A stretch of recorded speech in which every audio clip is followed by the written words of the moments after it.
નમસ્કાર મિત્રો, હું છું લોક સાહિત્યકાર ભાનુભાઈ ડાંગર અને આજે આપણે એક એવી વ્યક્તિ વિશે વાત કરવાના છીએ જેનું નામ સાંભળતા જ દરેક ભારતીયનું માથું ગર્વથી ઊંચું થઈ જાય છે. એક એવો માણસ જેની પાસે અઢળક સંપત્તિ છે પણ એથી મોટું એનું દિલ છે. હા, આપણે વાત કરી રહ્યા છીએ રતન ટાટા વિશે. શું તમે જાણો છો કે રતન ટાટાએ ટાટા ગ્રુપને કઈ રીતે આટલી ઊંચાઈ ઉપર પહોંચાડ્યું છે અને કેમ એમને ભારતના સૌથી પ્રિય ઉદ્યોગપતિ માનવામાં આવે છે? આવો જાણીએ આપણે આ વિડીયોમાં. રતન ટાટાનો જન્મ 28 ડિસેમ્બર 1937ના રોજ મુંબઈમાં થયો હતો. દેખાવમાં ભલે તેઓ રાજવી પરિવાર જેવા લાગતા હોય, પણ એમનું બાળપણ છે ને ખૂબ જ સંઘર્ષ ભરેલું હતું. જ્યારે તેઓ માત્ર 10 વર્ષના હતા ને ત્યારે એમના માતા પિતા અલગ થઈ ગયા. એમનો ઉછેર એમના દાદી નવાજબાઈ ટાટાએ કર્યો. દાદીએ એમને એક જ વાત શીખવી હતી કે તમે ગમે એટલા સફળ થાઓ પણ નમ્રતા ક્યારેય ન છોડતા.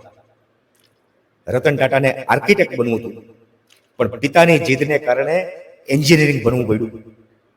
આ આપણને શીખવે છે કે ઘણીવાર રસ્તો ભલે આપણે ધાર્યો હોય એવો નથી હોતો, પણ મંજિલ સુધી પહોંચવું જરૂરી છે. શું તમે એમ માનો છો કે રતન ટાટાએ સીધા એસી ઓફિસમાં બેસીને કામ શરૂ કર્યું છે? નહીં. 1962માં જ્યારે તેઓ ભારત પાછા આવ્યા ને ત્યારે એમણે ટાટા સ્ટીલના કારખાનામાં સામાન્ય મજૂરની જેમ નોકરી કરવાનું શરૂ કર્યું હતું. તેઓ ભઠ્ઠી પાસે ઊભા રહી અને કોલસા નાખતા હતા અને બપોરે મજૂરોની હારે જ જમવા બેસતા હતા. આ જ કારણ છે કે આજે પણ ટાટા ગ્રુપના કર્મચારીઓ એમને ભગવાનની જેમ માને છે. રતન ટાટા માનતા હતા કે જે માલિક પોતાના મજૂરનો પરસેવો નથી સમજી શકતો ને એ ક્યારેય મોટો બિઝનેસ નથી કરી શકતો. એક કિસ્સો જે દુનિયા ક્યારેય નહીં ભૂલી શકે એ છે ફોર્ડ કંપની હારેનો બદલો. ફોર્ડ કંપની હારે રતન ટાટાએ કેવી રીતના બદલો લીધો? 1999ની સાલ હતી અને ટાટાની પેસેન્જર કાર ઇન્ડિકા એ બજારમાં નિષ્ફળ ગઈ. એટલે રતન ટાટા છે એ પોતાની કાર કંપની વેચવા માટે અમેરિકાની ફોર્ડ કંપની પાસે ગયા. ત્યારે ફોર્ડ કંપનીના માલિકે અપમાન કરતા એમ કીધું કે જો તમને કાર બનાવતા આવડતું જ નથી તો તમે આ ધંધામાં પડ્યા શું કામ?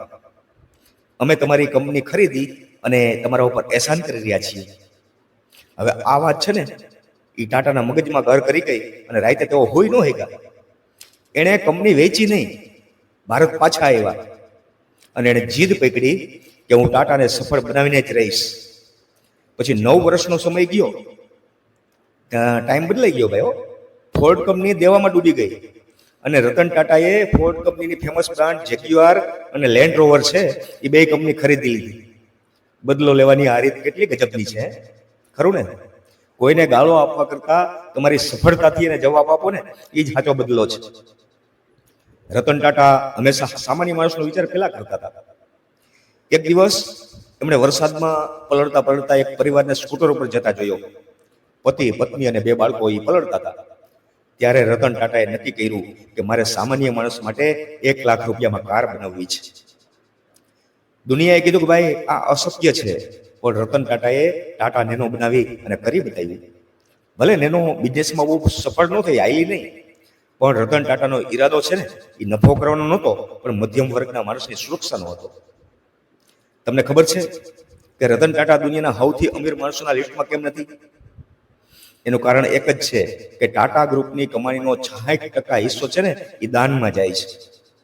કેન્સર હોસ્પિટલ હોય, શિક્ષણ હોય, રતન ટાટા હંમેશા દેશ સેવામાં આગળ રહે છે. 26/11નો મુંબઈમાં જે હુમલો થયો તાજ હોટલ ઉપર, ત્યારે એ હોટલના દરેક કર્મચારીના ઘરે તેઓ જઈ અને રૂબરૂ મળ્યા હતા. હવે આવા માલિક દુનિયામાં બહુ ઓછા જોવા મળે છે. તો મિત્રો, રતન ટાટાના જીવનમાંથી આપણે શું શીખવા મળે છે? એ જ કે સત્તા અને સંપત્તિ તો ઘણા પાસે હોય છે, પણ લોકોના દિલમાં જગ્યા બનાવવા માટે સંસ્કાર અને માનવતા હોવા જોઈએ. એ રતન ટાટાની પાસે છે. જો તમને આ વિડીયો ગમ્યો હોય તો શેર કરજો, જેથી બીજા લોકોને પણ પ્રેરણા મળે. અને હા, કોમેન્ટમાં રતન ટાટા જરૂર લખજો. જય માતાજી, જય હિન્દ.